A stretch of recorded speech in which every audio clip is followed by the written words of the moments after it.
Hey guys, Karina here with GayGirlReacts. In today's video, I will be going back to Hawkins, Indiana of the year of 1983. I will be watching and reacting to Stranger Things, Season 1, Episode 2, The Weirdo on Maple Street. I'm super excited. This is the journey of watching all episodes of Stranger Things on this channel. I will make this into a series that if you guys enjoy this video, you get to watch more of it. So let me know what you guys think in the comments below. Also, don't forget to hit like, share, comment, subscribe, hit that bell so you know when the next time I drop another Stranger Things reaction episode. So without further ado, let's get into the episode, shall we? Where's your hair? You have cancer? Dustin. I bet she's deaf. Not deaf. Alright, that's it. Just like this. Oh my gosh. Is that better? I'm just remembering the 3 inches, guys. The 3 inches. That was there since the start. Wow. She's probably a psycho. Like Michael Myers. Michael Myers. Yeah, pretty much. They're assuming that 11 is like Michael Myers. It's funny because that's kind of exactly what happened in Halloween. That's how Michael Myers escaped, was from the psych ward, as it was raining and he escaped. If you guys have never seen Halloween, I totally recommend it. It's a classic slasher horror film by John Carpenter. Hey, I never asked your name. That whole scene with Mike and 11 in the basement, and Mike asks, like, what's your name? And 11 literally shows him her tattoo. I'm just thinking back to the whole scene between Benny and 11 at the diner. The contrast there. 11 was hesitant to show her tattoo. Now in this scene, Mike asks, what's your name?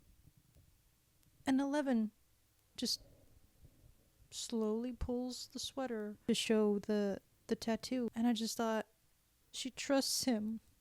Like, there's trust there already building. Wanted to make that little comparison note. Also, R.I.P. Benny.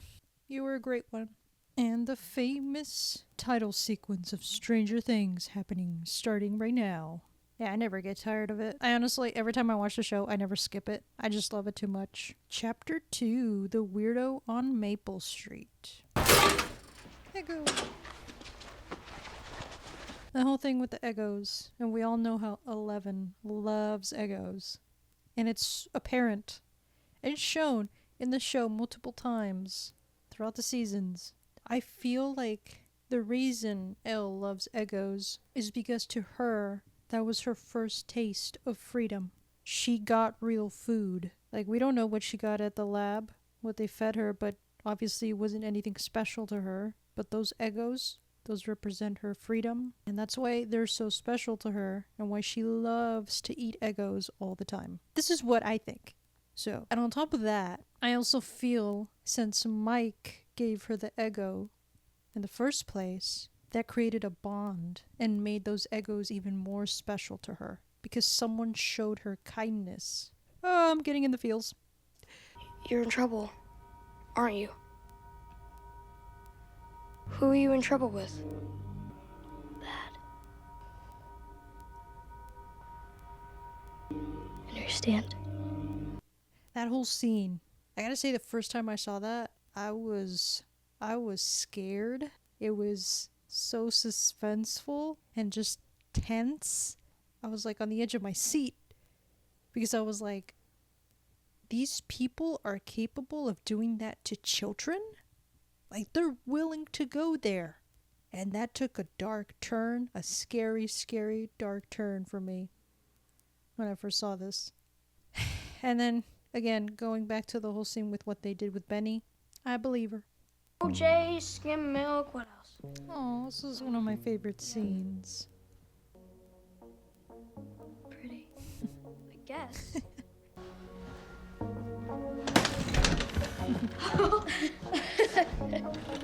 The whole scene with them in Mike's house, in the living room, it's so sweet. And that whole You know, the reclining chair. Are they really called Lazy Boy? Can someone let me know in the comments? Because that's something I've been curious about. Because my parents, they call them reclining chairs, you know, like pretty much you recline, you sit down, all that. But if they're called a Lazy Boy, then my parents have owned lots and lots of Lazy Boys. But yeah, and they're really comfortable, guys. Like, I know a lot of people probably don't like that style of furniture, but my parents do. It's like they prefer comfort. Oh, this scene. And you shouldn't like things because people tell you you're supposed to. Okay? Be like the Clash. For real? For real. Definitely. That whole scene with Jonathan and Will, they're listening to The Clash. I thought that was the most beautiful representation of a brother's relationship there. Like, I know it's only been episode 2, and we see their bond. And I just thought that was beautifully represented in the show. I relate. I've acquired the taste of my brother and my sister's music recommendations. Their music has kind of defined who I am and shaped me in a way of who I am. I do have to agree with what Jonathan said about you shouldn't be forced to like something because other people want you to like something, to like it, you know?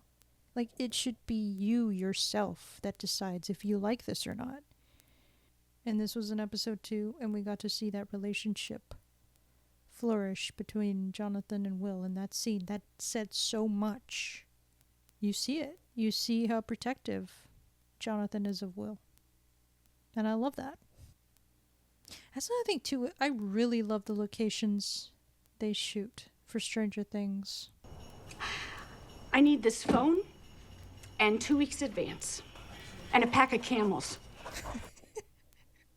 You go, Joyce. You know Will?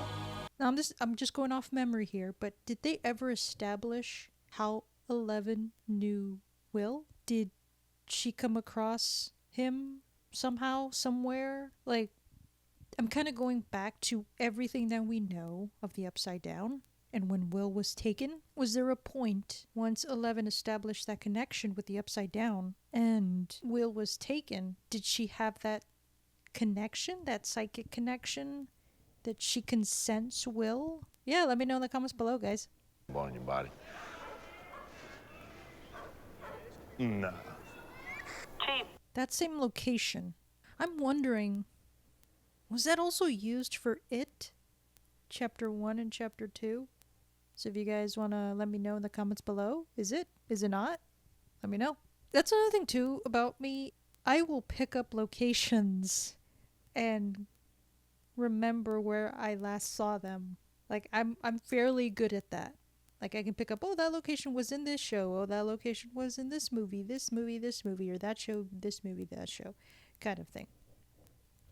So yeah, I remember things vividly. Got a call from over at Benny's. Oh, that's right. They still haven't found out about Benny until now. Oh, Benny. R.I.P. Benny. Why don't you take the boys, too? No! Don't you think you should be there? For Will? Sorry. Spasm. We never would have upset you if we knew you had superpowers. Dustin is trying to say is that they were just Dustin. scared. What is friend? Is someone that you do anything for. You lend them your cool stuff like comic books and trading cards. And they never break a promise. They tell each other things. Things that parents don't know. That whole scene with Elle wants to know what a friend is, and then Lucas, Mike, Dustin, they all explain it. It's interesting, the evolution of friendships. Like, this was set in the 80s. In today's world, friendships, meaningful friendships, they're rare. They're a rare find in this world. And I do have to say that if you do find your people, hold on to them. I know it's hard to make friends sometimes, but again, you will find your people. It's gonna be a slow journey to that, slowly I am starting to find my people.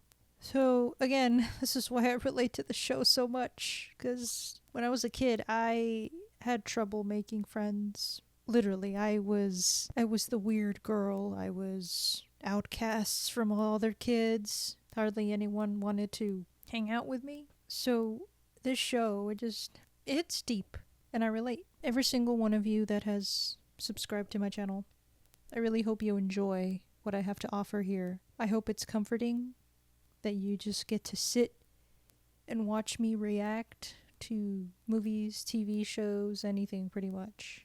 Let's get on with the episode, shall we? Barb, chill. Chill. This whole scene of Nancy and Barb at the door for Steve's house. I relate to Barb in that moment. Like, I've been that friend that had to be dragged along to a party or a hangout or an event of, one of my friends. And I was so uncomfortable. I did not want to be there. But I wanted to be there for my friend and support. Oh, this scene. Hello? This is another one of my favorites. Oh my God. I don't understand. Will is hiding? And from who? I just got goosebumps again, guys. That whole scene with Elle literally flipping the D&D board over and putting Will's little figurine in the center. And then the music building as we're trying to figure out what's going on here in the scene. And then Mike asking the questions. Oh, it's so intense and scary. And slowly it's starting to build and build and build. Ugh, I just love that scene. It's like the first time I saw it again, I felt scared. I felt, oh, this is so good. Like, I can't wait to see what happens next. I really loved in this scene with Jonathan taking photos, how every time he takes a photo, it's literally the photo itself, like it's candid. And I thought that was really cool because it's giving me that crime scene vibes. You know what I mean? Barb, you wanna try? What? No. No, I don't want to, thanks. Come on. Nance, I don't want to. It's fun. Just give it a shot. I feel exactly like Barb because there were moments where I felt they kind of put me on a spot where I didn't want to be in. I always wondered about this scene with the lights. Like, was it Will in the Upside Down communicating with his mom through the lights? So with the light growing, brighter, brighter, and brighter. Was that Will? Because then a few seconds later, the Demogorgon comes out, right? So in that moment, was Will in his house, in the Upside Down, pretty much, and trying to communicate with his mom. Then the Demogorgon comes out through the wall because he senses that Will's there and is after him, right? So at this point, was he caught? Like, what are you guys' thoughts on that scene? Like, let me know. Was Will there and the Demogorgon? Let me know. How do you think that scene played out? Like, if it was in the Upside Down? Because we never got to see that. We never got to see a scene of him in the Upside Down in a later season where he's trying to make contact with his mom. This isn't you.